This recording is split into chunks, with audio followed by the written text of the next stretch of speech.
Hi friends, welcome to my channel. Fish curry ఎలా చేసుకోవాలో చూసేద్దాం ఫ్రెండ్స్.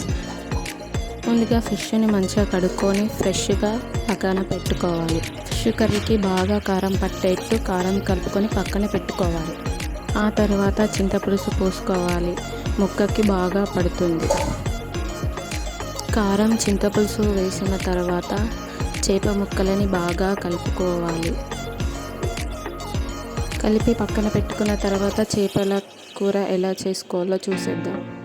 చేపల కర్రీ చేసుకునే ముందు ఒక డిష్ పెట్టుకొని అందులో ఆయిల్ పోసుకొని అందులో మెంతులు వేసుకోవాలి, తర్వాత బండపువ్వు వేసుకోవాలి, తర్వాత జీలకర్ర కూడా వేసుకోవాలి ఫ్రెండ్స్. ఉల్లిగడ్డ పేస్ట్ వేసుకొని గోల్డెన్ కలర్లో వచ్చేంత వరకు మంచిగా కలుపుకోవాలి. బాగా 1 టేబుల్ స్పూన్ పసుపు వేసుకోవాలి. ఆ తర్వాత అల్లం వెల్లుల్లి పేస్ట్ వేసుకొని మంచిగా కలుపుకోవాలి. కలుపుకున్న తర్వాత అందులో చేప ముక్కలు వేసుకోవాలి.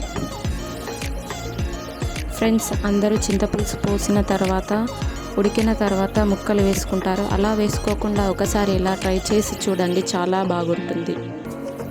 తర్వాత మళ్ళీ చేప ముక్కల పైన చింతపులుసు పోసుకోవాలి. చేప ముక్కలు ఉడికే ముందు 2 టేబుల్ స్పూన్ ధనియా పొడి వేసుకోవాలి.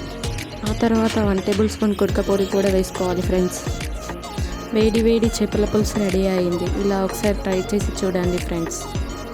మన తెలంగాణ స్టైల్లో చేపల పులుసు రెడీ. ఇలా ఒకసారి ట్రై చేసి చూడండి, చాలా బాగుంటుంది ఫ్రెండ్స్. ట్రై చేయండి తప్పకుండా.